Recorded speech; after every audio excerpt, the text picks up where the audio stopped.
துளி டிவி நேயர்களுக்கு வணக்கம். இன்னைக்கு நம்ம பார்க்க போற பிரபலம் யாருன்னு பாத்தீங்கன்னா, கல்லு முள்ளெல்லாம் கிழிச்சு ரத்த காயத்தோட ஜெயிச்சவர்.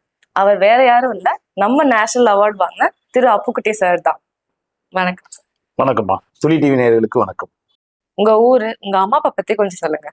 எங்க ஊரு பாத்தீங்கன்னா நாதன் கிணறு அப்படிங்கிற ஊரு தான் எங்க அப்பாவுடைய ஊரு. எங்க அம்மா ஊரு வள்ளிவில. நான் ரெண்டு ஊரையும் நான் பிரிச்சு பேசவே முடியாது. ஏன்னா நான் படிச்சது வள்ளிவில. வள்ளிவில எங்க அம்மா ஊர். அப்பா ஊர் வந்து நாதன் கிணறு. ஆக்சுவலா சென்னைக்கு தான் நான் ஃபர்ஸ்ட் வந்து சொல்லணும். ஏன்னா வந்து சென்னையில தான் நான் பிறந்தேன்.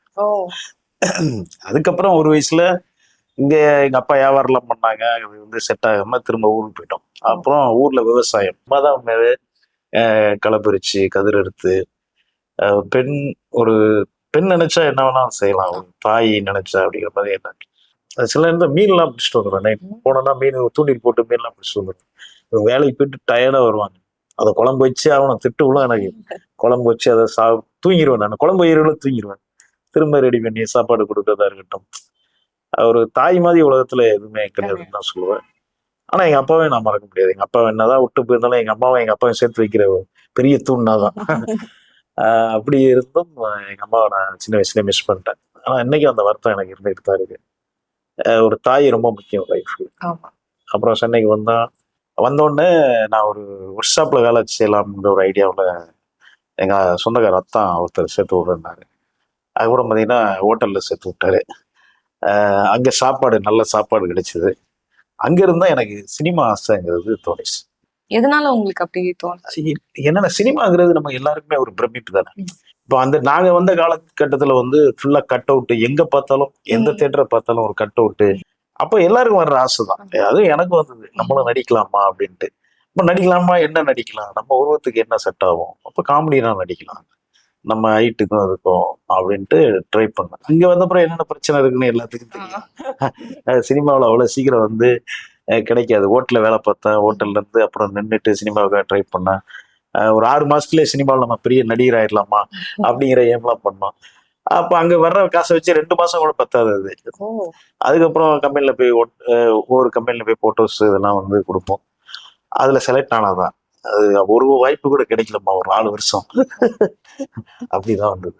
சினிமால 4 வருஷமா ட்ரை பண்ணிட்டு இருந்தீங்க. அப்போ அந்த ஃபர்ஸ்ட் வாய்ப்பு எப்படி உங்களுக்கு கிடைச்சது? 4 வருஷம் கழிச்சு நான் ஷூட்டிங்கே போனேன்.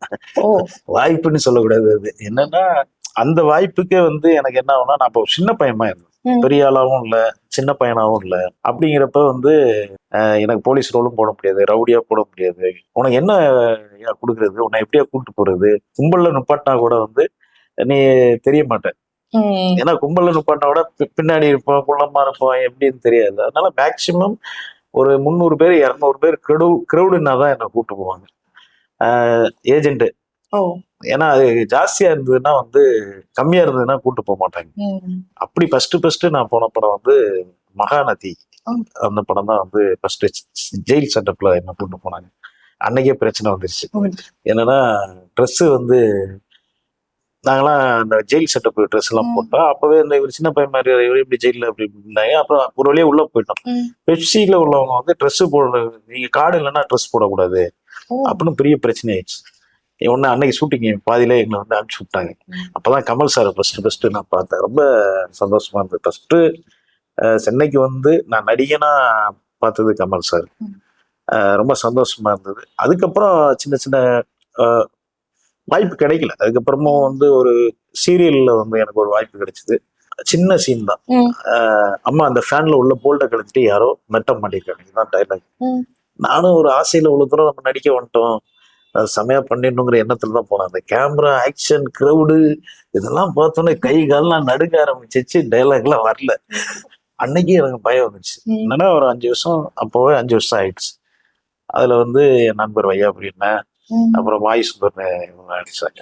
அப்போ அவங்க சொன்னாங்க, ஏன்டா 5 வருஷம் ட்ரை பண்றீடா, ஒரே ஒரு டைலாக் இதை பேச முடியல அப்படின்னாங்க. உண்மையாவே அது கத்துக்கிட்டு வரணும் சினிமாவுலங்கிறது எனக்கு அப்பதான் தெரிஞ்சுது. அதுக்கப்புறம் அந்த மறுமலர்ச்சின்னு ஒரு படம் சொல்லியிருக்கோம். மறுமலர்ச்சிங்கிற படம் தான் வந்து எனக்கு நடிக்கிறதுக்கு கத்துக்கிறதுக்கான ஒரு ஸ்கோப்பா இருந்தது. என்ன காரணம்னா அதுல மனோரமா ஆட்சி நடிச்சாங்க, மம்முட்டி சார், கலாபன்மணி, இப்படி நிறைய ஆர்டிஸ்ட். அப்ப அவங்க நடிக்கிறத பார்த்து பின்னாடி நான் நடிச்சு பார்த்து பழகி அப்படிதான் வந்து எனக்கு அந்த அவமானப்பட்டதுனாலதான் அந்த ஒரு சீன் வந்து நடிக்க வரல, எல்லாரும் திட்டினதுனால கத்துக்கிட்டு திரும்ப நான் அதே டைரக்டர், அதே சீரியல் டைரக்டர் ஒரு சீரியல் பெண் பொம்மைகள்னு ஒரு சீரியல் எடுத்தாரு. அதுல ஒரு சீன் ஃபர்ஸ்ட் நடிச்சோடனே எனக்கு கிளாப்ஸ் பண்ணாங்க. எனக்கு அன்னைக்கு தான் வந்து சினிமாவில் நம்ம எப்படியாவது நம்ம நடிகர் ஆயிடலாம் அப்படிங்கிற ஒரு நம்பிக்கை இருந்தது. அதுக்கு முன்னாடி வரைக்கும் 5 வருஷம் நம்ம வேஸ்ட் பண்ணிட்டோம், அவ்வளவுதான் நம்ம லைஃப் முடிஞ்சிடுச்சு அப்படின்னு தான் நான் நினைச்சேன். ஆனா நேசிச்சு அதை பழகிட்டு கத்துக்கிட்டு பண்ணும்போது சினிமாவில் வந்து கத்துக்கணும் மெயினா. இன்னைக்கு எனக்கு கத்துக்காத டான்ஸ் இருக்கு, ஃபைட்டே வந்து கத்துக்கணும். கத்துக்காம பண்ணும்போது நமக்கு எதுவா இருந்தாலும் ஈஸியா கிடைக்காது அப்படிதான் நான் நினைக்கிறேன். அதுக்கப்புறம் அந்த டைரக்டர் கூட மறுபடியும் ஒர்க் பண்ண அதே டைரக்டர் இதான் எனக்கு ஒரு நல்ல நண்பர்கள், நல்ல டைரக்டர் ஜீவா அவர் பேரு. புதுமை பித்தன், லவ்லி இந்த படம் பண்ண டைரக்டர். ஃபர்ஸ்ட் விழிகள்னு ஒரு சீரியல் பண்ணார் அந்த டைமிங்ல. சந்தன பாரதி சாருடைய அசிஸ்டன்ட். அதே டைரக்டர் திரும்ப நான் மறுமலர்ச்சி போயிட்டு ஷூட்டிங்லாம் போயிட்டு வந்துட்டேன் சார், நல்லா நடிப்பேன் சார் அப்படின்னு சொல்லுவாங்க. சரி ஓகே ரோல் தரேன் அப்படின்னு சொல்லிட்டு திரும்பவும் நம்பிக்கையோட கொடுத்தாரு. நான் நல்லா பண்ணலன்னு தெரிஞ்சே கொடுக்குறாரு பாருங்க. அப்போ எவ்வளவு பெரிய ஒரு நல்ல எண்ணம். இப்போ அந்த மாதிரி இயக்குனர் இருக்கனாலதான் நான் வெளியே வந்தேன். இப்போ அந்த நிமிஷமே வாய்ப்பெல்லாம் கிடையாது அப்படின்னு சொல்லியிருந்தேன்னா எனக்கு கிடைச்சிருக்காது. நீங்க ரொம்ப கஷ்டப்பட்டு பண்ண படம்னா எதுன்னு சொல்வீங்க? இல்ல நீங்க பட்ட அவமானம் யாராவது சொல்லியிருப்பாங்க? அவமானங்கள் வந்து எல்லாருமே முடியாதுன்னு தான் சொல்லுவாங்க சினிமாவில் வந்து என் சொந்தக்காரங்கள்ல இருந்து. ஏன்னா பல வருஷம் இதுல 6 வருஷம் 7 வருஷம் ஒரு தொழில டெவலப்மெண்ட்லன்னா எல்லாருமே என்ன சொல்லுவாங்க, இது வேணாப்பா வேற வேலையை பார்க்கலாம், இந்த தொழில் வேணாம். அவங்க நமக்கு ஏதோ தப்பா சொல்றாங்கன்னு தோணும். ஆனா பட் வந்து அவங்க நன்மைக்கு தான் நமக்கு சொல்றாங்க. ஆனா நம்ம பார்வையில நம்மளால முடியாதுன்னு சொல்றாங்க, நம்ம கண்டிப்பா ஜெயிச்சாகணும், இந்த வெறி இருக்குல்ல, அதுதான் வந்து நம்மளை இருக்க வச்சது. சொந்தக்காரங்க வந்து ஐயோ தெரியும்ல எல்லாத்துக்குமே. இப்ப சினிமாவுல எவ்வளவு பேர் வர்றாங்க, எல்லாரும் ரீச் ஆகுறாங்களான்னா அது கம்மி தான். அதுல வந்து எல்லாரும் தாக்கு பிடிக்கிறாங்களா பல வருஷங்கள் ஜெயிக்கிற வரைக்கும் அப்படின்னு பார்க்கும்போது என் நண்பர்களை என் கூட ட்ரை பண்ணவங்க நிறைய பேர் 2 வருஷம் இருப்பாங்க அப்புறம் போயிடுவாங்க. ஒரு சில 5 வருஷம் தாக்கு பிடிப்பாங்க அப்புறம் போயிடுவாங்க. ஒரு 10 வருஷம் தாக்கு பிடிப்பாங்க அப்புறம் போயிடுவாங்க. அப்படிதான் இருக்கு. என்னன்னா அந்த ஜெயிக்கிற வரைக்கும் நம்ம நிலைச்சு இருக்கிறோமாங்கிறது ரொம்ப சொன்ன அந்த வெறி வேணும். ஆமா, அது வந்து வெறி மட்டும் இருந்தா பத்தாது, நடிக்கவும் தெரியணும். இன்னைக்கும் சில சீன்ல நடிக்கிறது கஷ்டப்பட்டு தான் பண்றோம். மெயினா நல்லா நடிக்கிறோம்னா அதுக்கு மெயின் இயக்குனர், அந்த ஸ்கிரிப்ட் தான். நீங்க இவ்வளவு கஷ்டப்பட்டு பண்ணதுக்கு அப்புறம் உங்களுக்கு கிடைச்ச பிரேக் எது சார்? எனக்கு வந்து மறுமலர்ச்சி நடிச்சதுக்கு அப்புறம் தங்கர் பச்சன் சார் வந்து சொல்ல மறந்த கதை, தென்றல், 9 ரூபாய் நோட்டு அந்த படத்துக்கு அப்புறம் 9 ரூபாய் நோட்டு வந்து சுசீந்திரன் சார் பார்த்துட்டு நல்லா பண்ணி இந்த படம் நல்லா பார்த்தேன், சீன் பார்த்தேன், ரொம்ப நல்லா இருந்தது, நல்ல ரோல். தங்கர் பச்சன் சாருக்கு ரொம்ப நன்றி சொல்லணும். அதை வச்சுதான் எனக்கு வெண்ணிலா கபடி குழுங்கிற வாய்ப்பு கிடைச்சது. அந்த வாய்ப்பு தான் உண்மையாவே என்னை வந்து அப்புக்குட்டியா வந்து இன்னைக்கு எல்லாரும் முன்னாடியே அடையாளம் காமிச்சிச்சு. சுசீந்திரன் சார் வந்து எனக்கு கொடுத்த பெரிய அடையாளம், ஒரு லைஃப் அப்படின்னு தான் சொல்லணும். வெண்ணிலா கபடி குழு இந்த படத்தை நாங்க தியேட்டர்ல எல்லாரும் பார்க்கும்போது அவ்வளவு சந்தோஷமா இருந்தது, மகிழ்ச்சியா இருந்தது. இல்ல கட்டிட்டு போயிட்டே இருக்கணும். என்ன 50 புரோட்டாவா? ஆமா, பந்தயத்துக்கு நான் ரெடி. குதூகலமா கொண்டாடினாங்க.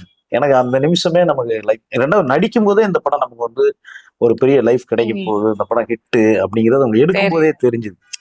அது வந்து நாங்க தியேட்டர்ல பயங்கரமா அனுபவிச்சோம். இன்னைக்கு வரைக்கும் அந்த சந்தோஷம் கிடைக்குதா? அந்த படம் பார்க்கும்போது அவ்வளவு ஃப்ரெஷ்ஷா இன்னைக்கு அந்த சந்தோஷம் இன்னைக்கு வரைக்கும் கிடைக்கல. திரும்ப அழகசாமி குதிரை பண்ணாலும் அந்த ஃபர்ஸ்ட் சந்தோஷம் இருக்குல்ல, வெண்ணிலா கபடி குழு அந்த டீம் எல்லாருமே, சூர்யா இருக்கட்டும், விஷ்ணுவா இருக்கட்டும், மாயண்ண, வைரவன், பாண்டி, எல்லாத்தையும் சொல்லி ஆகணும் கேமராமேன். அந்த டீம் கிடைச்சதுதான் பெரிய விஷயம். ஒரு இப்போ எவ்வளவு படங்கள் நம்ம நடிச்சிருந்தாலும் ஒரு வெற்றி படத்துல இருக்கும்போது தான் நம்ம வந்து மக்கள் மத்தியில போய் சேரணும், இல்ல ஒரு நல்ல படத்துல இருக்கணும். இந்த ரெண்டும் இருந்தாதான் வந்து மக்கள்கிட்ட போய் நம்ம சேர முடியும், நல்லா இருக்குன்னு சொல்லுவாங்க. அதுலதான் நமக்கு சந்தோஷம். இவ்வளவு கஷ்டப்பட்டு வந்த அப்புறம் ஹீரோவா பண்ண அப்புறம் உங்களுக்கு எப்படி இருந்துச்சு? ரொம்ப ஹாப்பியா இருந்தது, சந்தோஷமா இருந்தது. இன்னைக்கு வரைக்கும் நான் ஹீரோவாவும் நடிச்சுட்டு இருக்கேன், அது ஒரு பெரிய சந்தோஷம். ஆனா அந்த படம் ஃபர்ஸ்ட் படம் எனக்கு ஷாக்கிங் தான். என்னன்னா நம்ம ஹீரோ நடிக்க போறோம், எப்படி நடிக்க போறோம். ரெண்டாவது ஹீரோ நடிக்கிற அப்புக்குட்டி ஹீரோன்னு பரவிடுச்சு வேற. இதை வந்து நம்ம எப்படி திருப்திப்படுத்த போறோம். டைரக்டர் ஒரு பெரிய 2 படம் ஹிட் கொடுத்த டைரக்டர். அவருக்கு அடுத்த படம் வந்து 3வது படம் வந்து அழகர்சாமின்னு குதிரை. இதை நம்ம கரெக்டா பண்ணலன்னா ரொம்ப கஷ்டம் அப்படிங்கிற மைண்ட் செட்டு பயம் வேற. ஃபர்ஸ்ட் நாள் ரிஹர்சல் எனக்குலாம் அல்லு இல்லை, எப்படி நான் பண்ண போறேன். ஏன்னா வெண்ணிலா கபடின்னு நாங்கள் ஒரு 2 மாசம் ரிஹர்சல் பண்ணோம் ஃபுல்லாவே. அப்போ எனக்கு இதுல ரிஹர்சல் கொடுக்கவே இல்லை சுசி சார். என்னடா சார் கொடுக்கவே இல்லை அப்படின்னா ஒரு சின்ன ஒரு சீன் மட்டும் எழுதி கொடுத்தாங்க ஃபுல்லா. அந்த சீன் பார்த்தீங்கன்னா, ஐயா என் குதிரையை பிடிச்சி வச்சு தர மாட்டாங்கிறேன் ஐயா, ஒத்த குதிரையா அப்படின்னு சொல்லிட்டு வந்து கதரும். அந்த சீன் ஃபர்ஸ்ட் நாள் கொடுத்தாரு. ஓகே, அப்போ ரிகல்ஸ் நம்ம ரெடி ஆகிட்டோம். மற்ற சீன்ல அங்கே போனோன்னு தான் கொடுப்பாங்க, ரெடி ஆயிடலாம் கொண்டு போயிட்டேன். போன அந்த சீன் அடிச்சு காமிக்கும் போதே சவுண்டை போட்டு பிளாட்டுக்கே சவுண்ட் வந்துருச்சு. அந்த பிளாட்டு என்ன ஏதோ பிரச்சனை போல இருக்கு, அவன் கீழே எல்லாம் இறங்கி வந்துட்டாங்க. அவனை பார்த்துட்டு போதுண்டா இதுக்கு நீ கிளம்பு போ அப்படின்ட்டாரு. சரி, அப்போ ரெகுலரா வெண்ணிலாக்கு பிடிக்கும் மாதிரி ரிகல்ஸ் வைப்பாருன்னு பார்த்தேன், ஆனா வைக்கல. அப்போ அந்த டைம்ல எனக்கும் நல்லா பிஸியா ஓரளவு முதலில் நிறைய படங்கள் போயிட்டு இருந்ததுனால வைக்கல. இருந்தாலும் போகும்போது எனக்கு அந்த ஸ்பாட்டுக்கு போகும்போது பயம்தான். குதிரை கூட வேற பழக ஒரு 20 நாளைக்கு முன்னாடி என்ன போக வச்சுட்டாங்க. நடிச்சிட்டு இருக்கும்போதே உள்ளுக்குள்ளேயே ஒரு சில விஷயங்கள்லாம் போவோம். என்னன்னா, நான் மாறிட்டேன், நானே ஒரு சில டீம் செக் பண்ண ஆரம்பிச்சிட்டாங்க. அப்பு குட்டி ஹீரோ ஆயிட்டாரு, முன்னாடி மாதிரி இருக்காரா இல்லையா, ஒரு சின்ன சின்ன பேச்சுல கூட மாறிட்டானா, அப்படி இருக்கானா அப்படிங்கிற ஒரு விஷயம் வந்து நான் எல்லாருடைய கண்ணிலையும் பார்த்தேன். அது எனக்கு கொஞ்சம் கஷ்டமா இருந்தாலும், பட் எனக்கு அது சில விஷயங்கள் கெட்ட பேராவும் ஆச்சு. சில விஷயங்கள் நான் வந்து இல்லைங்க ஏத்து கூட பேச முடியல யாரையும். ஏன் இது முடியாதுங்கன்னு கூட என்னால சொல்ல முடியல. அந்த மாதிரி ஒரு கண்டிஷன்ல நான் போனேன். ஆனா அதையும் மீறி எனக்கு ஒரு கான்ஃபிடென்ட், இதை எப்படியோ நல்லா நடிச்சிடணும், டைரக்டர் பேரை காப்பாத்திடணும், அது மெயினா இருந்தது. நாம ரெகுலரா ஹீரோவா நடிக்குமா இல்லையாலாம் நமக்கு தெரியாது. ஆனா நம்மளை நம்பி ஒரு இயக்குனர் வந்து ஒரு விஷயத்த பண்றாரு, அந்த பேரை மட்டும் நம்ம மிஸ் பண்ணிடக்கூடாது அப்படிங்கிற எய்ம்ல தான் நான் பண்ணேன். அது உண்மையாவே இறைவனர்லால நல்ல பேர். அங்கேயே ஸ்பாட்ல சரண்யாவை பாராட்டணும். உண்மையா சரண்யா மோகன் அந்த டைம்ல டைரக்டர் ஒரே வார்த்தை சொல்லிட்டாரு, ஏன்டா உனக்கு ஹீரோயினி தேடுறதே பெரிய வேலையா இருக்குடா அப்படின்ட்டாரு. ஏன்னா ஹீரோயினி யாருமே நடிக்க மாட்டேன்ட்டாங்க. 2 3 ஹீரோயினி அவர் என்னன்னா கொஞ்சம் தெரிஞ்ச பொண்ணா போடலாம், மக்கள்தான் பிசினஸ்க்கா நல்லா இருக்கும், வெளியில சொல்லும் போது நல்லா இருக்கும் அப்படிங்கிறதுக்காக ஹீரோயினி ஃபுல்லா தெரிஞ்ச பொண்ணா தெரிஞ்சாரு. யாருமே டேட்டு கொடுக்கல. கடைசியில ஃப்ரெண்டு வெண்ணிலா கபடி ஹீரோயின் சரண்யா மோகனே வந்து நடிச்சாங்க. உண்மையாவே தேங்க்ஸ் சொல்லணும். நடிக்கும் போதே சொல்லிச்சு, உங்களுக்கு அவார்டு கன்ஃபார்மா குட்டி அப்படின்னுச்சு. எனக்கு அப்படியாம்மா கன்ஃபார்மா அப்படின்னு. ஆமாம்மா, நான் ஒரு மூலையில கோணியை போட்டு படுத்திருந்தேன் அந்த டைம் வந்து சொல்லிட்டு அந்த பொண்ணு ரொம்ப ஹாப்பியா இருந்தது. அதே மாதிரி அந்த அவார்டு வாங்கும்போது எனக்கு அந்த யாரும் என்ன வாழ்த்துனாங்க சொன்னாங்க. அதுல ஸ்டில் போட்டோகிராஃபர் ஒருத்தர் என்ன அவர் சொன்னது எனக்கு சார்லஸ் சொன்னாங்க, மறக்கவே முடியாது. இப்படி ஒவ்வொரு நண்பர்களும் என்னை ஊக்குவிச்சது தான் அந்த அவார்டு. டைரக்டர் தான் மெயின் காரணம். அதை இளையராஜா ஐயா மியூசிக், மெயினா வந்து இளையராஜா ஐயா மியூசிக் கிடைக்கிறது எவ்வளவு பெரிய விஷயம். அவரோட இசையில நடிச்சது எனக்கு ரொம்ப மறக்க முடியாது. இன்னைக்கு எனக்கு ஒரு பெரிய மரியாதை தமிழ் சினிமாவில் இருக்குன்னா அதுக்கு அழகர்சாமி குதிரைங்கிற ஒரு பெரிய படம் இன்னைக்கு நான் லீடா பண்ணிட்டு இருக்கேன். அதுக்கு காரணம் அழகர்சாமிங்கிற ஒரு படம். உண்மையாவே வந்து நம்ம நினைச்ச தொழில சின்சியரா வேலை பார்த்தோம்னா அது எங்கேயா கொண்டு போய் விடும். ஆனா எங்க விடும் நமக்கு தெரியாது. அப்படிதான் நான் நினைக்கிறேன். அந்த நேஷனல் அவார்ட் வாங்கும்போது உங்களுக்கு எப்படி இருந்துச்சு? சந்தோஷமா. உண்மையாவே நேஷனல் அவார்டுங்கிறது எனக்கு இவ்வளவு பெரிய விஷயமா இருக்குன்னு எனக்கு உண்மையே தெரியாது. ஏன்னா இவ்வளவு பேர் வாழ்த்துவாங்க, வெளியில ரெஸ்பான்ஸ் இருக்கும், உண்மையாவே எனக்கு தெரியாது. ஆனா அது வாங்கின பிறகுதான் தெரியும், இவ்வளவு ரெஸ்பான்ஸ் இருக்கு, இவ்வளவு விஷயங்கள் இருக்கு அப்படின்ட்டு. அந்த அங்கீகாரம் கொடுத்தது சுசீந்திரன் சார் தான்.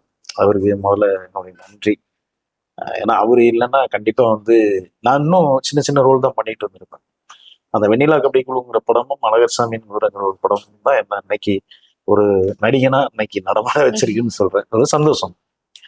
டைரக்டர் சுசீந்திரன் சாருக்கும் இப்ப உங்களுக்கும் உள்ள நட்பு எப்படி போயிட்டு இருக்கு? ரொம்ப அன்பாவும் சந்தோஷமாவும் நல்ல அண்ணன் தம்பி மாதிரி போயிட்டு இருந்தா நான் சொல்லுவேன். என்ன காரணம் என்னன்னா, நமக்கு எனக்கு கூட பிறந்தவங்க யாரும் கிடையாது, நான் ஒரே பையன் தான் வீட்டுல. ஆனா நமக்கு யாராவது ஹெல்ப் பண்ணணும்னா யார் பண்ணா, ஒரு அண்ணன் தம்பி பண்ணோம், இல்லைன்னா சுத்தி இருக்கவங்க யாராவது பண்ணோம். இந்த விஷயங்கள் வந்து யாரு கொடுப்பாங்கிறது எனக்கு தெரியாது. எனக்கு ஒரே ஒரு விஷயம், யாரா வாய்ப்பு கொடுப்பா, நல்ல வாய்ப்பு, எப்படி ஜெயிக்க போறோங்கிறது.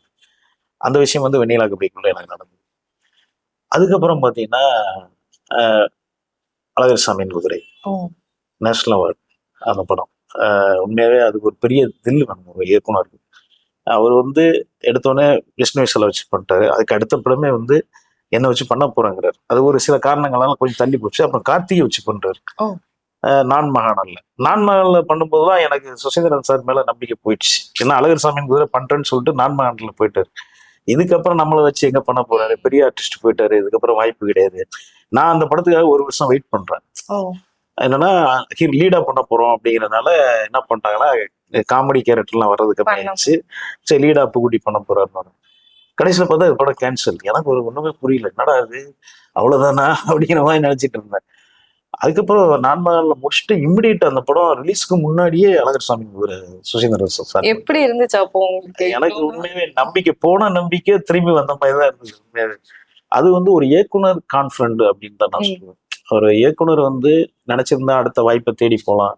அடுத்த கார்த்திக் சாரை விட்டு அடுத்து சூர்யா போகலாம், அஜித் சார் போகலாம், விஜய் போகலாம், யார் வேணாலும் போகலாம். ஒரு ஸ்கிரிப்ட் கிடைச்சிருக்கு, இதை அடுத்து அப்பூடி வச்சு பண்ணுவோம் அப்படிங்கிற ஒரு தில் இருக்குல்ல, அது என்னைக்குமே இயக்குனர் அப்படின்னு தான் சொல்லுவேன். அது நட்பு எப்படி போகுதுன்னு கேட்டீங்க. இன்னைக்கு வரைக்கும் ஒரு படங்கள் நான் பண்ணிட்டு தான் இருக்கேன். ஆமா, இப்ப வள்ளி மெயில் பண்ணேன். அதுக்கு முன்னாடியே நான் பண்ணிட்டு தான் இருந்தேன் பாயம் புலி. எப்பவும் கேரக்டர் இருந்தா நான் கண்டிப்பா சொல்லுவேன்டா அப்படின்பாரு இயக்குனர். ஒரு டைம் நான் சொல்லியிருக்காரு, நீ இல்லாம எனக்கு கதையை யோசிக்க மாட்டேன் அப்படின்லாம் சொல்லியிருக்காரு அழகுசாமி ஒரு டைம்லாம். இப்பவும் அவர் படங்கள் எனக்கு கூப்பிட்டு கொடுத்துட்டு தான் இருக்காரு. இப்போ எல்லாத்தையும் மீறி ஒரு நட்பு சினிமாவில் ரொம்ப முக்கியம். இப்போ ஒரு ஆக்டர் வளர்ந்துட்டோம், வரலாறுல மார்க்கெட் இருக்கு இல்லைங்கிறத விட நம்ம சார்ந்தவங்களை சார்ந்து போறது ஒண்ணு இருக்குல்ல, அது சுசீந்திரன் சார்கிட்ட மறக்க முடியாத ஒரு விஷயம். அந்த நட்பு ரொம்ப ஸ்ட்ராங்காவே இருக்கு, என்னைக்கும் இருக்கும் அப்படின்னு தான் நான் நினைக்கிறேன். நினைக்கிறது இல்லை, உண்மையாவே இருக்கணும். இப்போ அந்த மாதிரி ஒரு படம் பண்ணிட்டு அப்படியே டோட்டலா சுந்தரபாண்டியன் படம் நீங்க ஏன் சூஸ் பண்ணீங்க? ஒரு வில்லனிசம் ரோலா நீங்க எக்ஸ்பெக்ட் பண்ணீங்களா அப்படி பண்ணுவோம்? கண்டிப்பா எதிர்பார்க்கல. என்னன்னா நான் நினைச்சிட்டு இருந்தது ஒன்லி காமெடின்னு தான் நான் சினிமாவுக்கு வந்தேன். நம்ம காமெடின்னு தான், நம்ம உருவத்துக்கு காமெடி தான் கரெக்டா இருக்கும் அப்படிங்கிற எண்ணத்துல தான் நான் சினிமாவுக்கு வந்தேன். ஆனா அது அப்படி மாறிடுச்சு. காமெடினா ஃபர்ஸ்ட் நடிச்சேன், அப்புறம் பார்த்தா அழகர் சாமியின் குதிரை ஹீரோங்கிற மாதிரி ஆயிடுச்சு. அடுத்து சுந்தரபாண்டியன். என்னன்னா சுந்தரபாண்டியன் ரோல் சொல்லவே இல்லை, நல்ல ரோல் அப்படின்னு தான் பிரபாகரன் சார். பிரபாகரன் நண்பர் எனக்கு, சுசீந்திரன் சாருக்கும் ஃப்ரெண்டு. அப்படிங்கிறப்ப அடுத்த படம் எனக்கு முக்கியமான ரோல் இருக்கு, நீங்க பண்ணும் ஓகேன்ட்டு ஒரு வழியா சசி சார் ஹீரோ எனக்கு ஒரு நாள் பேசினாங்க. சொன்ன மாதிரியே அவர் கூப்பிட்டாரு. ஒரு 15 நாள் டேட் வரும் அப்படி, நீங்க தான் பண்றீங்க அப்படின்னாரு. ஓகே அப்படின்னு போயாச்சு. எனக்கு ஒரு மாதிரி இந்த இதெல்லாம் போட்டு எடுத்தாங்க, அந்த பாடிக்கு அந்த ஒரு விஷயம் எல்லாம் போட்டு எடுத்தாங்க. சரி, ஒரு கதையில ஒரு ஃபீல் கேரக்டர் போல இருக்கு அப்படின்னு தான் நான் நினைச்சேன். ஆனா நடிக்கும் போதுதான் அதுக்கப்புறம் தான் சொல்றாங்க, நமக்கு ஒவ்வொரு சீனா சொல்லும் போதுதான் இது நெகட்டிவ் ரோலா இருக்க என்னங்க அப்படின்னா, உங்க கேரக்டர் இப்படிதாங்க இருக்கும் அப்படின்ட்டாப்ல. என் ஃப்ரெண்ட்ஸ் எல்லாம் என்ன சொல்லுவாங்க, ஏன்பா நீ இப்படி ஒரு ரோல் பண்ற, நெகட்டிவ் ரோல் மாதிரி இருக்கு நண்பா அப்படின்னா. ஏன் நீ இப்பதான் லீடா பண்ணிருக்க, முன்னாடி காமெடி பண்ணிருக்க, இப்ப போய் நெகட்டிவ் ரோல் பண்ற அப்படின்னாங்க. இல்ல நண்பா, கிடைக்கிறது நம்ம நடிக்க வேண்டியது தானே, கொடுத்துட்டாங்க, காசு வேற கொடுக்குறாங்க, சும்மா ஒண்ணு நடிக்க வைக்கலையே அப்படின்ட்டு நடிச்சேன். ஆனா தியேட்டர்ல நான் பார்க்கும்போது எனக்கே ஷாக்கிங் தான். என்னன்னா வெண்ணிலா கபடிக்குள்ள எங்களை தூக்கி கொண்டாடினாங்க. அழகர் சாமியின் குதிரை சூப்பர் ஆக்டிங் அப்படின்னு சொன்னாங்க. இந்த படத்துல யாருமே என்கிட்ட பேசல. நான் உட்கார்ந்துருக்கேன் தியேட்டர்ல, எல்லாம் என்ன பாக்குறாங்க, அப்படியே ஒரு லுக்கு மட்டும் கொடுக்குறாங்க அப்படின்ட்டு. என்னடா அது இப்படி பாக்குறாங்க, எல்லாம் சந்தோஷமா யாராவது பேசுவாங்க பார்த்தா யாருமே பேசல. அப்பதான் என் ஃப்ரெண்ட்ஸ்ல சொல்லும் போது அந்த நிமிஷம் உண்மையாவே மனசு கஷ்டமா தான் இருந்தது. ஏன்னா ஒரு 2 படத்துல செம்மையான பேரு, அதுக்கு முன்னாடி குள்ள நரி கூட்டம் நல்ல பேரு, ஒரு காமெடியனா கலந்த ஒரு கேரக்டர், எல்லாமே ஹிட் மூவிஸா கொடுத்துட்டு சடனா இப்ப வில்லன்ங்கிறப்ப எனக்கு ஒரு பயம் இருந்தது. ஆனா இன்னைக்கு அந்த படத்தோட ரோல் எங்க பார்த்தாலும் இன்னைக்கு பேசுறாங்க. அந்த வகையில அன்னைக்கும் ஒரு 2 வருஷம் எனக்கு கஷ்டமா இருந்தாலும், அதுக்கப்புறம் அந்த ஷூட்டிங் அங்கங்க போகும்போது சுந்தரபாண்டியன் ரோல் தான் இம்பார்ட்டன் நான் சொல்லுவாங்க. அதுக்கு எஸ்.ஆர். பிரபாகரன், சசி சார் தான் காரணம்.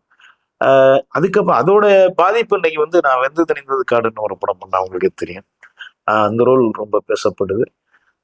உண்மையாவே இப்போ நடிகர்களுக்கு இந்த எல்லைங்கிறது இருக்கக்கூடாதுன்னு தான் நான் நினைக்கிறேன். நம்ம அதை பிஷ் பண்ணி வந்தோம்னா ஒரே ரோல் தான் போயிட்டு இருக்க முடியும். எனக்கு டிஃப்ரெண்ட் கேரக்டர் கிடைக்கிறது எனக்கு சந்தோஷமா இருக்கு. அது பிக்ஸ் பண்ணிக்கல. 2வது நான் காமெடியான தான் வந்தேன், இது நம்ம பிஷ் பண்றது இல்ல, இயக்குனர் டைம் அப்படின்னு தான் நான் நினைக்கிறேன். சுந்தரபாண்டியன், குள்ளநரி கூட்டம், இந்த படத்துக்கு அப்புறம் உங்களுக்கு ரொம்ப க்ளோஸான மூவி எது? எனக்கு மரியான் படம் ரொம்ப பிடிக்கும்.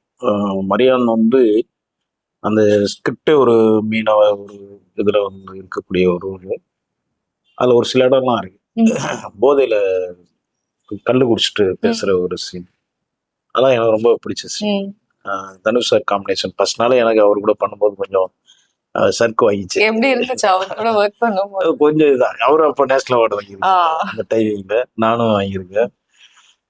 பண்ணும்போது ஃபர்ஸ்ட் டேக்கே நான் கொஞ்சம், எப்பவுமே ஃபர்ஸ்ட் நாள் நான் கொஞ்சம் திணறுவேன்.